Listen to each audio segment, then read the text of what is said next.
invito a que los ponentes que han intervenido en esta primera ronda puedan subir y ocupar su sitio en la silla. En este tiempo os pido que podáis anotar aquellas cuestiones que hayan surgido a lo largo de la mañana.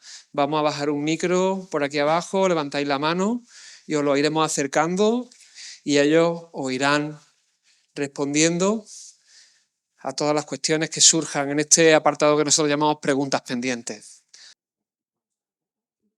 Gracias. Bueno, en primer lugar, felicitar a todo el equipo, un equipo multidisciplinar de gran variedad profesional.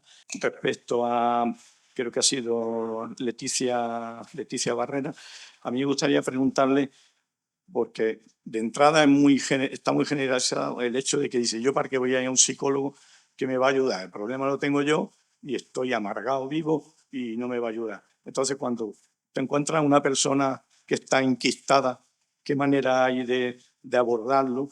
Y también me gustaría saber si existe conexión o interacción con el médico, oncólogo o oncóloga, que esté tratando a ese paciente para diseñar algún tipo de actuación de mutuo acuerdo. Y en cuanto a la última interviniente, que era Fátima Castaño, felicitarla por su libro, lo leeremos con atención. Y me gustaría también preguntarle, porque deja a los hombres en muy mal lugar, porque se separan, digo, a los varones es un hecho, ¿no? Se separan o se rompen las parejas 6 veces más cuando la paciente es una mujer. En ese caso, es cobardía. ¿Cuál es el motivo? Porque es auténticamente triste. Yo ya lo sabía, pero bueno, me gustaría saber algo más respecto a eso. Y también, cuando se da en parejas que están empezando su relación o llevan muy poco tiempo, todavía podía comprenderlo, entre comillas, ¿no? Pero me parece inaceptable en parejas que llevan 40 o 50 años, mucho de relación. Entonces, simplemente eso, no quiero alargarme más. Gracias. Muchas gracias, Enrique. Pues, por ejemplo, Leticia. Pues creo que son 2 preguntas, ¿no? Una estaba más relacionada a aquel paciente, ¿no? Que puede tener una necesidad, pero que a lo mejor no contempla la posibilidad de asistir a atención psicológica.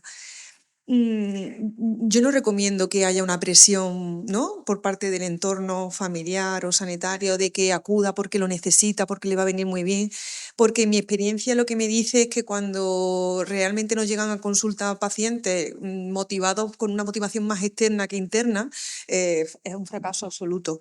Y nos encontramos con una situación muy desagradable en el tanto en cuanto que esa persona pues, no quiere estar ahí, ¿no? No es su momento. Entonces, lo que sí que me parece muy interesante es que se esté informado del servicio, la gente sepa que está a su disposición y que después ya pueda valorar cada uno en qué momento a lo mejor hacer uso, porque yo como familiar puedo pensar que este es el momento y a lo mejor como paciente pues considerar que no lo es, ¿no?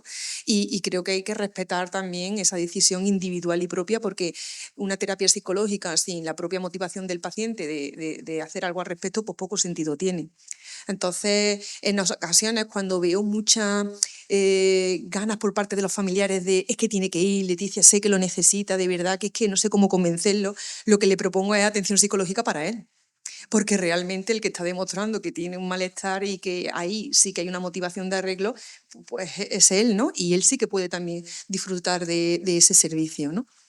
Y en relación a la segunda pregunta, ¿no? En la coordinación psicólogo-médico, yo creo que hemos avanzado muchísimo, ¿no? Desde que participamos de manera, ¿no? conjunta en el servicio de oncología médica. Y aunque tenemos todavía ciertas cosas que mejorar, ¿no? En el sentido del acceso, por ejemplo, ¿no? a las historias médicas, que, bueno, yo pertenezco a una asociación, no pertenezco a la sanidad y es verdad que no tengo acceso, pero sí que después lo que es en el tema personal no hay ningún problema. En el caso de que yo detecte que hay problemas de comunicación, de que no se está filtrando bien la información, de que hay esa necesidad no cubierta, invito al paciente a que sea él que se lo transmita al oncólogo, pero también yo intermedio, ¿no? Y hablo con mis compañeros y les digo, mira, me parece que en este caso tenemos que intentar abordarlo de otra manera porque no está llegando tal y como lo estamos haciendo, ¿no? Y en relación y bidireccional, ¿no? También ellos, ¿no? Me comentan, mira, Leticia, estoy viendo a esta paciente, no le veo, cómo podemos hacer, no considero, ¿no? Y sí que intentamos buscar soluciones de manera conjunta. Realmente es el éxito, el trabajo conjunto, ¿no? Pasa el micro. Es verdad que hay un papel que tiene el psicooncólogo y sirvo solamente de puente y pasamos a la pregunta y que está por descubrir. Empezamos a descubrir un poquito, pero está por descubrir el papel del psicooncólogo para el profesional de la salud que atiende al paciente con cáncer, ¿no? Que yo creo que ahí es un tema que bien podríamos. Fátima, ¿por qué los hombres? ¿Por qué los hombres? Bueno, primero de todo, yo no quiero dejar el mal lugar a nadie. Lo que pretendía es favorecer un poco en la reflexión previa, ¿no? Que hablar un poco de la importancia que tiene el vivir en cáncer en pareja y de que hay muchos estudios descriptivos que nos vienen a decir un poco cómo se está viviendo, ¿no? Yo no tengo ni idea, porque no hay estudios que pueden ir caso por caso a valorar exactamente cuáles son las causas de estos abandonos, pero bueno, de estos abandonos de la relación de pareja. Pero bueno, cabe un poco la reflexión, ¿no? Sobre el impacto que esto puede llegar a tener y pues bueno, se hablaba un poco de ciertas patologías, ¿no? Y cómo estas pueden vivir un mayor impacto en su vida. Y claramente los psicólogos nos tenemos que esforzar también por describir cuál es nuestra realidad social para poder dar un soporte realmente adaptado a las necesidades de cada una de las personas, ¿no? Entonces, bueno, sin ánimo de juzgar a nadie, pero me imagino que hay cuestiones que tengan que ver con pues las dificultades para abordar la crisis en pareja, con la escasez de comunicación, con el impacto que puede llegar a suponer el impacto de, pues a lo mejor una merma en las relaciones sexuales en un momento dado o en la proyección vital, justo lo que os planteaba, ¿no? Y bueno, no todas las personas tienen la misma capacidad como para poder gestionar todos estos cambios y estos momentos de crisis y a veces parece que puede llegar a impactar un poquito más cuando el cáncer es femenino, pero sin ánimo de juzgar ni muchísimo menos, solo con ánimo de ser descriptiva y favorecer un poco también vuestra reflexión como pacientes. Solamente es esto. ¿Alguien más se anima? Sí. Hola, ¿qué tal? Bueno, yo en primer lugar quisiera felicitar a la organización de esta cátedra, que la veo muy interesante y además muy necesaria. Lo que sí he hecho en falta es, bueno, pues creo que más gente, ¿no? Veo que no sé cómo se está promocionando este tipo de eventos, porque viendo cómo están las salas de espera, veo cómo está esta sala. No sé cómo realmente, si desde la Asociación Española contra el Cáncer, de la nueva universidad, no sé, pero creo que falta un poco más de promocionar este tipo por lo interesante que están. Y yo creo que estoy acordándome de un montón de gente que le fuera gustado muchísimo estar aquí, pero desconoce absolutamente esta actividad. Así que de llegar más esta información o promocionar un poco más esta cátedra.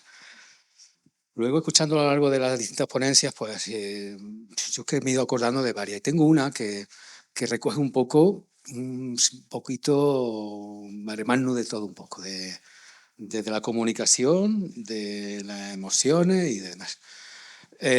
Lo digo porque yo me pasé un caso ingresado en el provincial, en el que yo ingresé porque una inmunoterapia, bueno, me hizo un efecto secundario que bueno, me provocó una descompensación de la hipófisis con bueno, el caso que tuve hidrocefalia, bueno, bastante mal. Y entonces, estando en el hospital, ya una vez más recuperado además, en la habitación llegaron un muchacho más joven que yo y bueno, nada, lo clásico, compañero de habitación, pues intercambio, empatiza y nos conocemos un poco.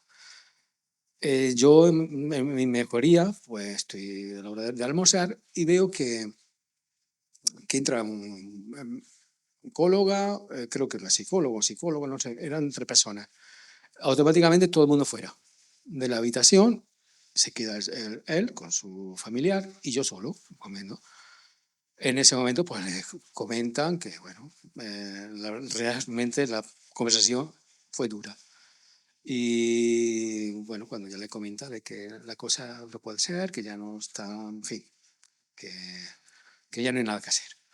Entonces esa conversación, pues yo me la trago enterita en primera fila. Luego llegan los de paliativos, que me he acordado aquí cuando el señor Antonio, pues, de paliativo me estaba acordando de cuando luego llegaron, hablando con este enfermo. Bueno, pues todavía fue más dura todavía la conversación. Y yo, igualmente, llegan, todo el mundo, enfermeras, todo el mundo fuera. Y yo sin la posibilidad de poder aislarme de ese drama. Fui partícipe de un drama. Entonces, ahí fue yo cuando requerí ayuda de psicóloga, de psicología. Entonces, ya pedí a través de la asociación ayuda. Yo hasta ahora, corazón que no ve, ojos que no ven, corazón que no siente. Yo lo he llevado muy bien, pero ahí fue un bombazo porque yo no estaba preparado para eso. Entonces, también quiero un poco, me he estado acordando de eso, de la comunicación. ¿Cómo están esos protocolos? ¿Cómo funciona? Porque yo me vi envuelto en una situación realmente muy, aparte de desagradable, triste y que me descolocó absolutamente y la cual yo no estaba preparado.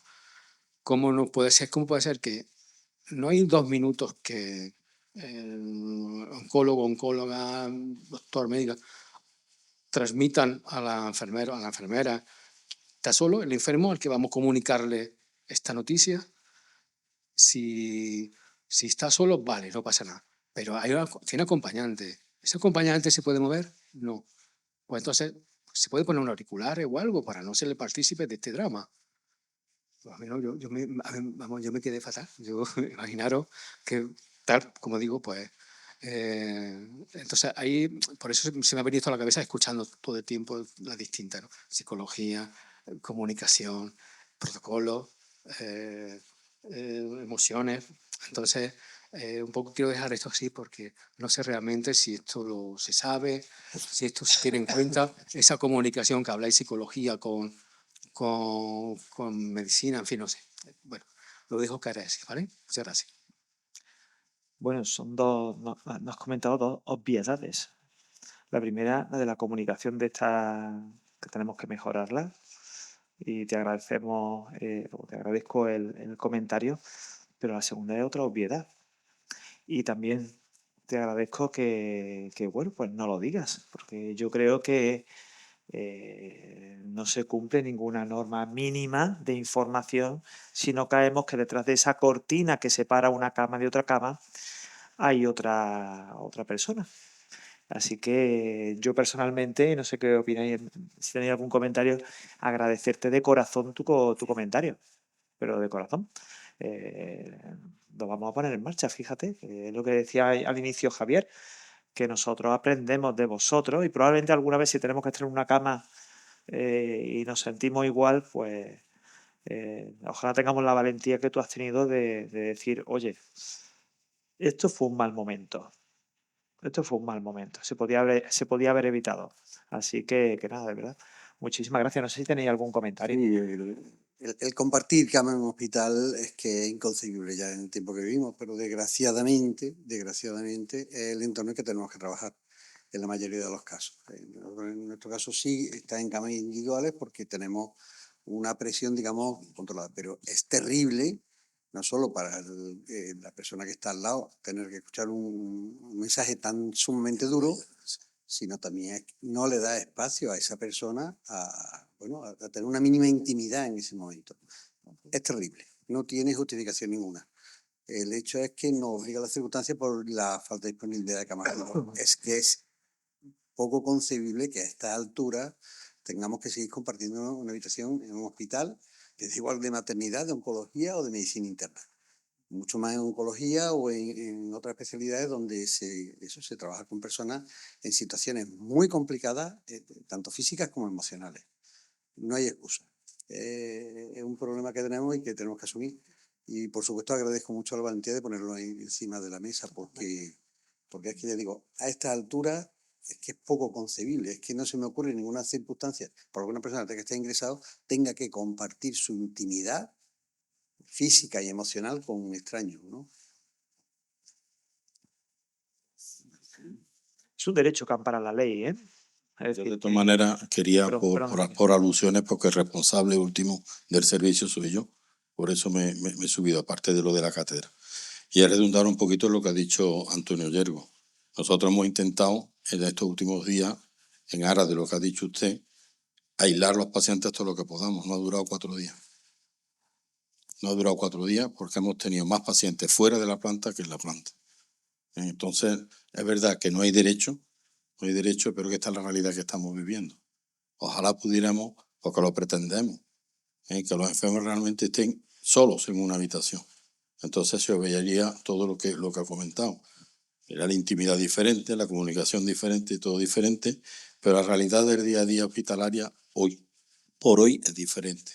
Y aquí está la supervisora, que es la que se pelea más, ¿me entiendes? Precisamente para que los pacientes puedan estar en tiempo y forma como creemos y deben de estar. Pero gracias, porque es un toque más de atención, algo que ya sabemos, pero que nos pilla complicado.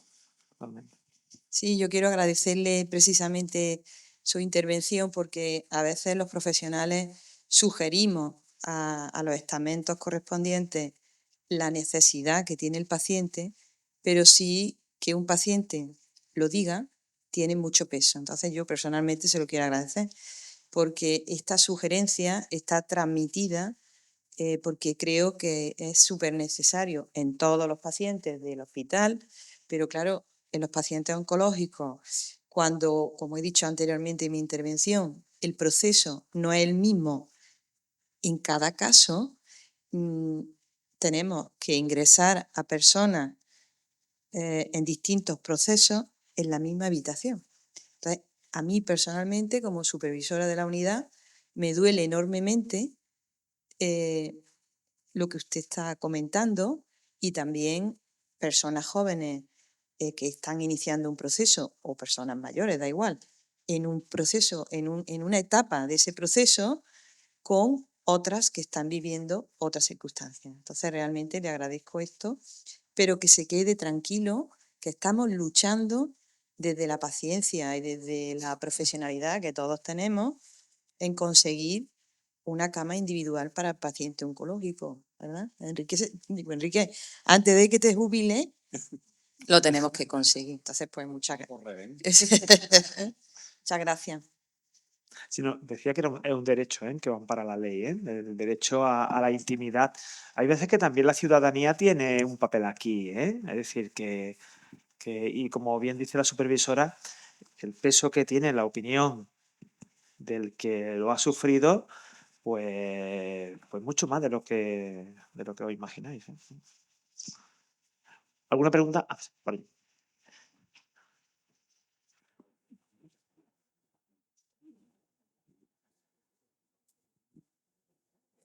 Bueno, pues nada, buenas tardes ya o buenos días. Yo empiezo agradeciendo al director a la persona que ha organizado esta segunda jornada de En que te quiero ayudar, porque realmente ha sido un acierto desde mi punto de vista enorme. Yo quisiera hacer también ahora una pregunta personal a la doctora Auxiliadora Gómez. En el transcurso de la intervención ha ido hablando de que, bueno, dentro de su trabajo hay un comité que se reúne a principios de semana para evaluar y valorar los casos que van apareciendo en los tumores nuevos.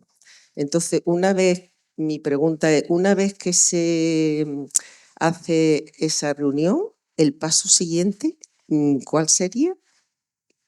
Si me puede responder. Bueno, el comentario que he hecho acerca de las sesiones que teníamos semanales, pero bueno, también es real que nosotros todas las semanas, cada uno de los que estamos aquí, nos reunimos en diferentes comités donde se valora cada caso de cada paciente. Eso es que a lo mejor no he entendido yo bien la intervención esa. Bueno, pues yo me imagino que habrá un protocolo, ¿no? Que es el que hay que seguir.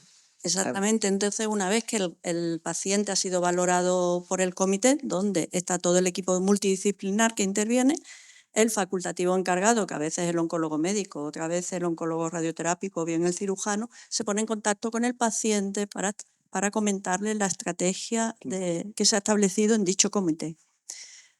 Si se ha decidido valoración por otro facultativo, el paciente irá allí, se comunica directamente y por el facultativo responsable, sea oncólogo o sea de otra especialidad. Esa es la función de los diferentes comités que tenemos en el hospital, que ahora mismo tenemos, creo que son 17, donde se valoran las diferentes patologías oncológicas. Pues de acuerdo, muchas gracias. Y otra cosa que se me ocurre, redundando en lo que ha comentado el compañero anterior,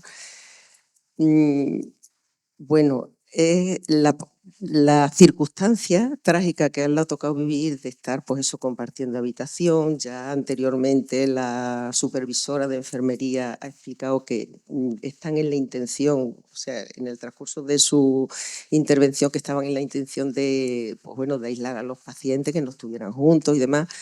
Y ha habido un momento también donde el doctor Aranda, creo que ha sido, que ha dicho que es que no hay más remedio ahora mismo que unirlos, porque es que si no los pacientes se quedan en los pasillos. Y ahora la reflexión que a mí me viene a la cabeza es cómo es posible y por qué en los últimos años hay una incidencia tan altísima en cánceres y en gente cada vez más joven. Surge esta pregunta de por qué hay más cáncer. Siempre lo primero que contestamos es porque vivimos más. Esa es la primera respuesta, que cuando yo nací la expectativa de vida media era 59 o 60 años y ahora mismo está en 84.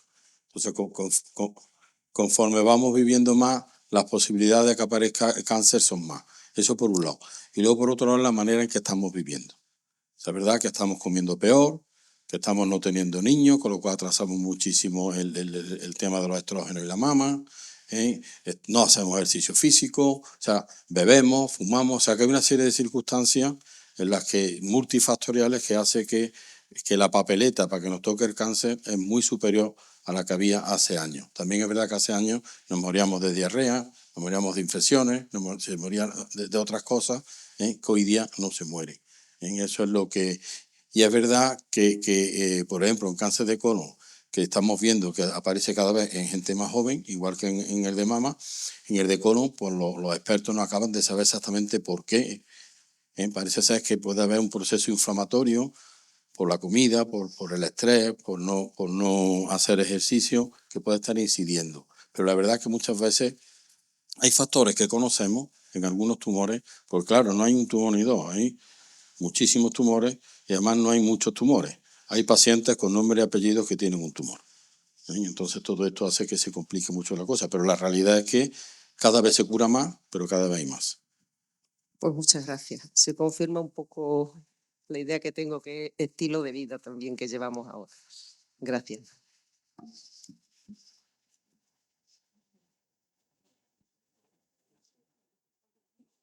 Quería yo hacer una pregunta, a ver si me sacáis de una duda. ¿Qué pasa cuando el propósito vital de la pareja, de un paciente con cáncer, se convierte en el propio paciente con cáncer? Es decir, mi modo de poder soportar esto que está ocurriendo es precisamente poder cuidar y atender a la persona. ¿Qué pasa con eso? ¿Eso es bueno? ¿Es malo? ¿Sospecháis ahí como psicólogas que podemos estar ante un problema importante o es algo maravilloso?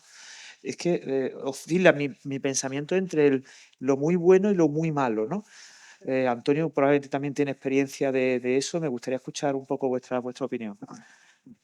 Mis compañeros están de acuerdo en que lo muy bueno y muy malo es un poco relativo en psicología. Todo depende de las circunstancias que tenga cada pareja, pero obviamente que todo lo que tenga que ver con la comunicación en pareja, con la relación de pareja, esté mediatizado por el proceso de enfermedad, implica que hay otros elementos que se han dejado atrás y que no se están desarrollando, que quizás esté generando un proceso obsesivo, entiéndeme, o un proceso que esté dejando de lado otras cuestiones que puedan favorecer el bienestar y que quizás esté fraguando un estilo relacional pues, que tienda a pues, favorecer pues, circunstancias más depresivas, de aislamiento. Bueno, habría que valorar, obviamente, bueno o malo, todo depende de cómo lo estén llevando. Desde mi punto de vista, el equilibrio, eso es lo que buscaban, ¿no? También un poco en la presentación, favorecer el equilibrio, que las parejas sintieran que tienen un espacio para poder seguir desarrollando sus vidas también durante el proceso de la enfermedad, porque esto indudablemente va a encaminarles hacia una mayor salubridad psicológica, porque el proceso de enfermedad tiene un tiempo y la vida debería ser más amplia, ¿no? debería ser más amplia, pero siempre desde el relativizar, ¿no? Porque quizá desde fuera estemos viendo que la persona quizá no esté teniendo esos, no esté ampliando, ¿no? No esté disfrutando otras cuestiones vitales, pero esto es muy personalizable, ¿no? Así que por eso no me gusta tampoco ser demasiado dicotómica en esto o lo otro, ¿no? Pero sí favorecer que durante el proceso de enfermedad sí que invitar a que existan más cosas, ¿no? Porque favorecerá un mejor desarrollo psicológico de ambas personas, una mejor toma de decisiones y no tanto embotamiento afectivo, quizá. No sé si estáis de acuerdo. Sí, totalmente de acuerdo. De hecho, bueno, una de nuestras misiones es cuidar a los cuidadores, porque en el momento que no hay cuidadores se acabó la posibilidad. La enfermedad no puede ser el núcleo, el centro sobre el que gire la vida. Al principio cuesta mucho trabajo en convencer, y digo cuidadoras con toda intención, porque la mayoría son mujeres, intentar que no estén polarizados en el cuidado absoluto del paciente, porque tienen que cuidarse a sí mismas, tienen que buscar tiempo libre, tienen que mantener las relaciones sociales. No puede ser la enfermedad el eje absoluto. Y cuando eso es así, la mayoría de ellos acaban muchas veces, esos pacientes en el hospital, por agotamiento de ese rol de cuidador, porque no se puede vivir exclusivamente cuidando, atendiendo con toda la carga emocional. Por cierto, sobre lo que se comentaba antes, os diré que la probabilidad de que una mujer muera en el hospital en lugar de en su domicilio es 3 veces más que un hombre. El producto de la sociedad en la que vivimos, en que el cuidado lo lleva la mujer, y eso es así. Es decir, nos parezca bien, mal o regular, hoy por hoy eso es así. Y es un reflejo del tipo de sociedad que tenemos, ¿no? En cambio, el hombre es mucho más fácil que pueda fallecer en su casa. Normalmente queremos estar en nuestra casa. Si estamos en el hospital es porque no tenemos otro remedio, esa es la realidad. Y ese derecho pues está más al alcance del hombre que de la mujer. Muy buena. También. Leticia, ya te pasó. Pero. Yo quería hacer una reflexión con lo que ha dicho Fátima, que a mí me ha dado vueltas, que lo malos que somos los hombres respecto a las mujeres. Es una broma, Fátima, pero es que somos diferentes. ¿Me entiendes? Y eso lo tenemos que aceptar, que somos diferentes. Que el hombre, el primer chute que tiene testosterona es en el útero de su madre, con lo cual va a conformar neuropsicológicamente el cerebro de manera diferente a la mujer. Eso quiere decir que el hombre está fundamentalmente, no solo anatómica y fisiológicamente y psicológicamente, para acometer. La mujer es capaz de ponerse en situación de, cosa que al hombre nos cuesta más trabajo. Eso no quiere decir que no sea educable, que no se está educando, ¿no?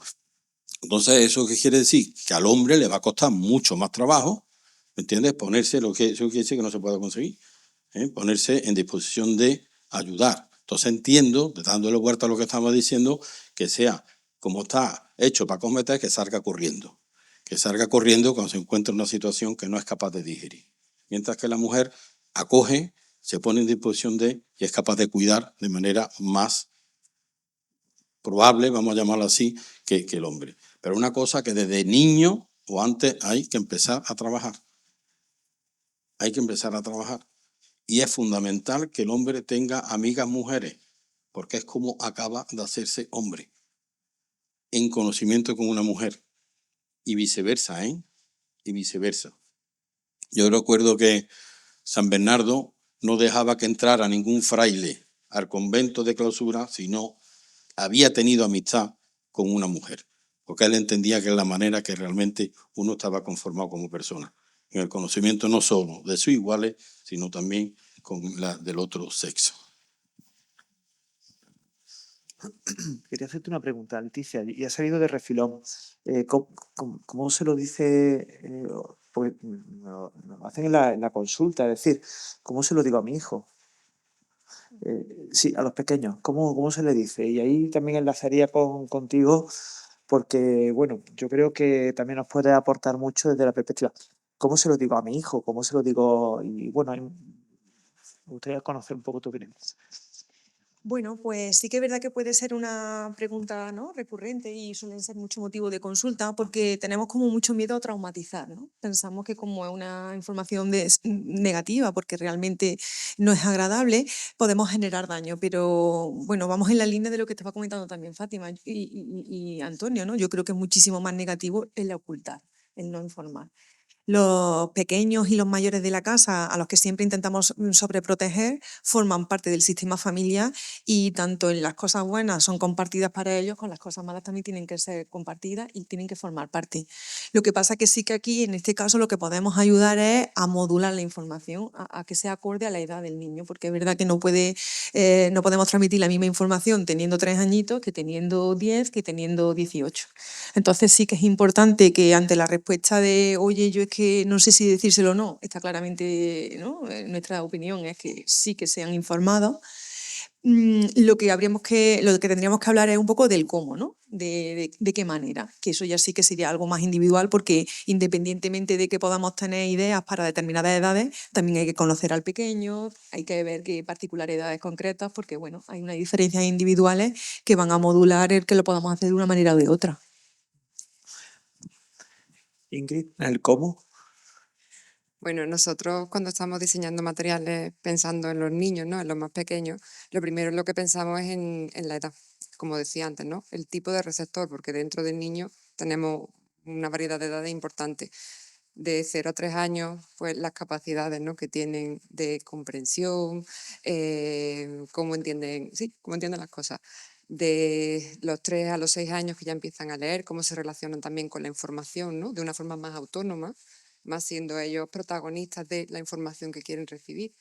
Y luego, bueno, a partir de los 6 años hasta los 12 aproximadamente hay otra etapa, y de los 12 en adelante ya muy diferente, ¿no? Y creo que casi a una etapa por mes.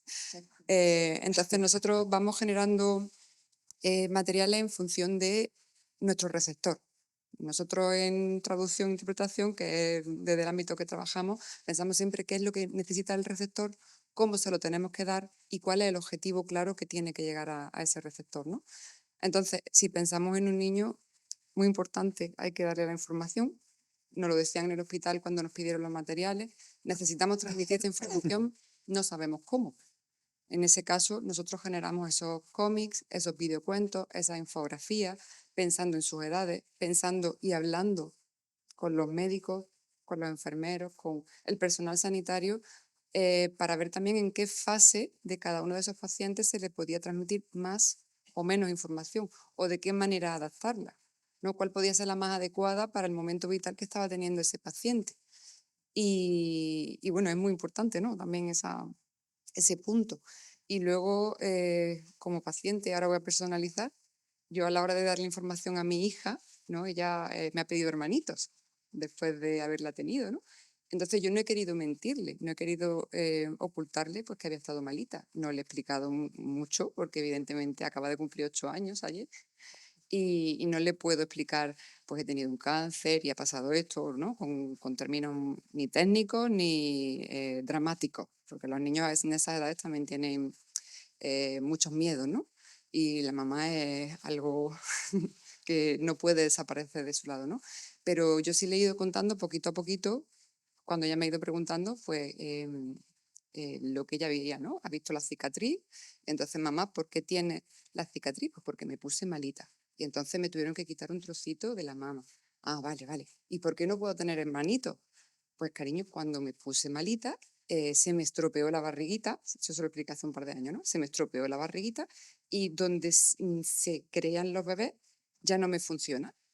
Como no me funciona, por eso no puedo darte un hermanito. Pero eso no pasa nada, entonces le explicas otras cuestiones, ¿no? Pero pienso que es muy importante que toda esa información se la vayamos dando, porque ella sabe que su mamá ha estado malita, sabe que hay cosas que no hago pues porque he estado malita. Ella es partícipe de lo que me ha pasado y conforme vaya creciendo la iré haciendo más partícipe, ¿no? Porque además yo también quiero que ella tenga herramientas para conocer lo que ha pasado, porque en el futuro quizá pueda pasarle a ella, pueda pasarle a alguien cercano, y esa información es vital para esa detección, ¿no? Hoy el cáncer tiene más supervivencia también por esa detección precoz. ¿Cómo lo detectamos? Teniendo herramientas informativas. Tenemos que conocer cuáles son esos síntomas, esos signos que pueden aparecer. Si no los conocemos, no podemos detectarlos. Entonces necesitamos tener acceso a esa información, no podemos tener tabúes. No sé si he respondido. Sí, perfectamente. Venga, sala, anímense. antes, agradecer en el tema de la comunicación, en nuestro caso particular, la paciente es una hija nuestra, no hemos tenido nunca la más mínima queja. La comunicación ha sido absoluta, perfecta, con todos los sanitarios con los que hemos tratado, y en particular me gustaría personalizar en la figura del doctor Juan de Lava por su buen tacto, dándonos la información precisa en el momento adecuado, con la intensidad requerida, etcétera, ¿no? Y atendiendo siempre, algunas veces cuando se le requiere una información, y siempre saca un hueco de su tiempo para atendernos, ¿no? Entonces, eso es general para todo el equipo. Muchas gracias, Enrique. A mí me surge una duda y es que, claro, a veces cuando escuchamos vemos vuestra realidad, cómo estáis, pero desde la realidad del paciente, del entorno, de los familiares con los que a veces yo trato, porque vienen a preguntarme, no saben cuál es la palanca para poder llegar a determinado tipo de apoyo. Tengo un familiar que me dice, oye, ¿cuándo es cuando me dicen a mí que tengo una psicooncóloga a la que le puedo preguntar? Entonces, me gustaría saber cómo son las vías o cómo acercáis o cuál es la información que recibe un familiar o un paciente para poder ser acompañado y acceder a recursos que hoy están viendo aquí. Sexualidad, afectividad, psicooncología. Esta tarde veremos ejercicio físico, nutrición. Son un mar de dudas las que tenemos. ¿Dónde está el botón de entrada? Venga, botones de entrada. No, voy a contestar yo porque nuestro objetivo desde que se incorporó psicooncología a la unidad, y gracias al convenio que tienen con la asociación, que también hay que decirlo porque gracias a ellos lo tenemos, y en detrimento muchas veces de andar cambiándola de un sitio a otro, porque la queremos dentro de la unidad, no la queremos en la asociación, sino que los pacientes la vean como una parte de la oncología. Nosotros nos propusimos que el día que llega el paciente a oncología es entre de las cosas que se le ofrecen, que tenemos un servicio de psicooncología. Ella está incorporada, estoy diciendo Leticia, pero bueno, igualmente Laura o Carmen, está incorporada a nuestras reuniones semanales que comenté anteriormente, y ellas acuden 2 días a la semana, el día que se revisan los casos nuevos, y si ellas también en algún momento detectan algún paciente de estos nuevos que se están comentando susceptible y que no se le ha ofertado, ellas son proactivas y en decir, creemos indicado que este paciente se puede beneficiar de este servicio. Sí, y bueno, independientemente de este servicio, que es verdad que es muy visible ahora mismo por estar incluida dentro del servicio, yo sí también quiero hacer un poco visible todo el resto de servicios que en ocasiones es verdad que no tienen presencia física en el hospital, pero que también están al acceso de cualquier paciente o familiar, ¿no? Y hay un teléfono que es gratuito, que tiene 24/7, 24 horas al día, 365 días al año disponibilidad, que es Infocáncer, que es 900-100-036, y a través de esa llamada podría tener acceso a cualquier servicio: nutrición, logopeda, ejercicio físico, atención social, atención psicológica, de manera gratuita en cualquier espacio del territorio español. Entonces sí que me parece muy interesante, porque entendemos que a lo mejor no todos los pacientes o familiares nos necesitan, pero sí que es verdad que nos duele muchísimo cuando podemos ver que hay alguien que sí que tiene la necesidad y por desconocimiento no hace uso de ello, ¿no? Entonces, ya te digo, tendremos una representación en cada una de las provincias física en un espacio en concreto. En Córdoba estamos en Miguel Benzo, pero que independientemente estamos a una llamada gratuita que siempre va a ser atendida independientemente de si es festivo o si no es una hora en horario laboral, y que de esa llamada ya sale con cita concreta con el servicio requerido.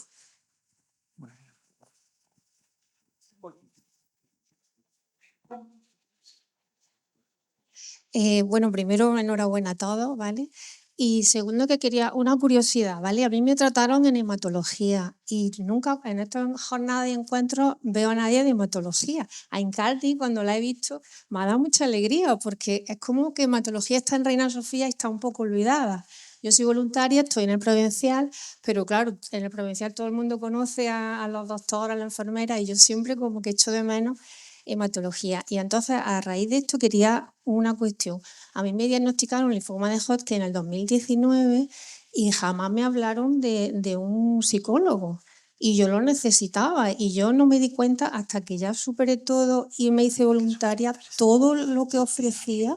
Me imagino que en el Provincial se le da, no sé, como más visibilidad, porque, por ejemplo, yo estuve un año bien, volví al trabajo, tuve una recaída, tuve un trasplante, me hicieron un autotrasplante de médula, y cuando me lo dijeron y el mundo se me vino abajo, porque yo me había reincorporado, llevaba un mes trabajando, pues otra vez hubiera necesitado un psicólogo, y entonces, y no me ha hablado ningún hematólogo de ese servicio, y me hubiera gustado mucho tenerlo.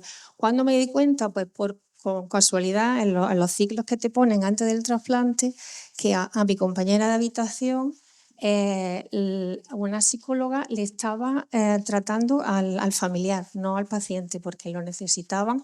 Y yo dije, escucha, pues yo también quiero. Y entonces, es verdad, digo, pero bueno, ¿cómo te has enterado tú? Ay, pues yo también quiero. Y entonces abordé a la psicóloga porque estaba allí en la habitación y le dije, ¿me puedes dar el teléfono? Y me lo dio. Estoy hablando del 21. No sé cómo está ahora mismo hematología, porque en Garni sabrá más de cómo se informa a esos pacientes, que me parece que se hace muy bien en el Provincial, y en cambio en hematología no sé a raíz de hoy. Yo hablo de mi caso, ¿vale?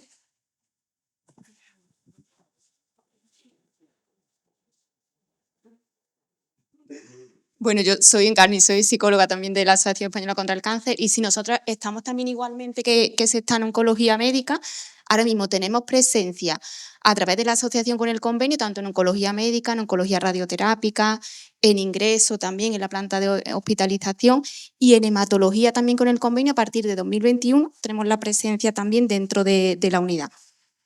Y ahora las derivaciones nos van llegando pues también un poco así, ¿no? A través de los hematólogos, cuando identifican, ¿no?, una demanda de atención psicológica, se hace la derivación tanto en tratamiento ambulatorio, en consulta ambulatoria, como en la parte de ingreso.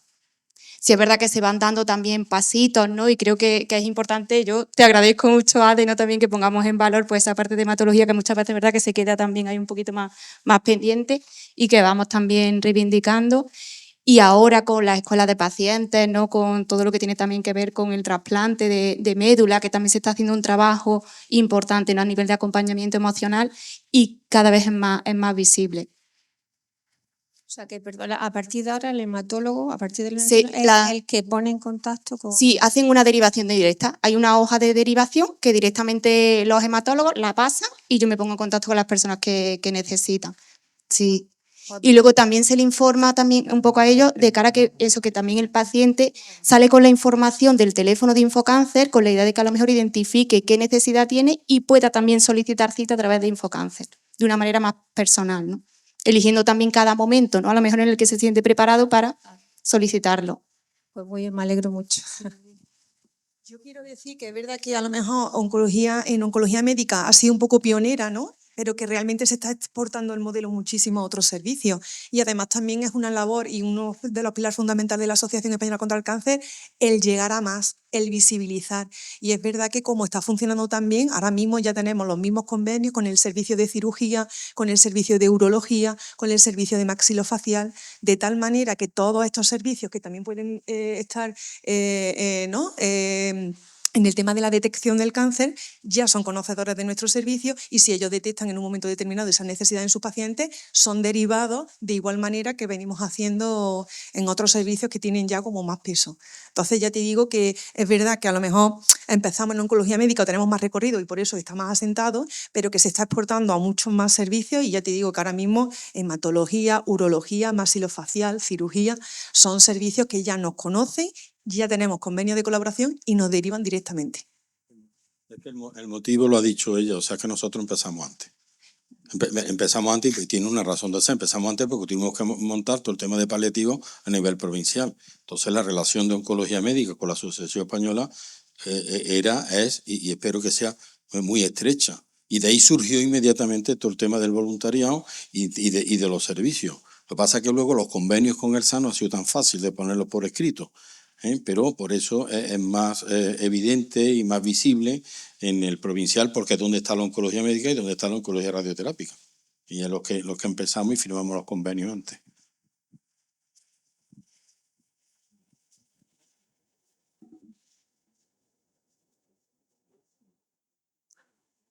Además tomamos tercera nota también, ¿eh? La difusión, la intimidad y el contar con los hematólogos para las próximas jornadas. ¿Alguna pregunta? ¿Alguna pregunta más? ¿No? Bueno, quizás les dejamos que un ratito de descanso. Nos vemos. ¿A qué hora, Javi? A las 4:30. No os perdáis la tarde, ¿eh? No os perdáis la tarde, que espero que va a ser una tarde también muy, muy, muy fructífera. Así que muchas gracias por vuestra asistencia.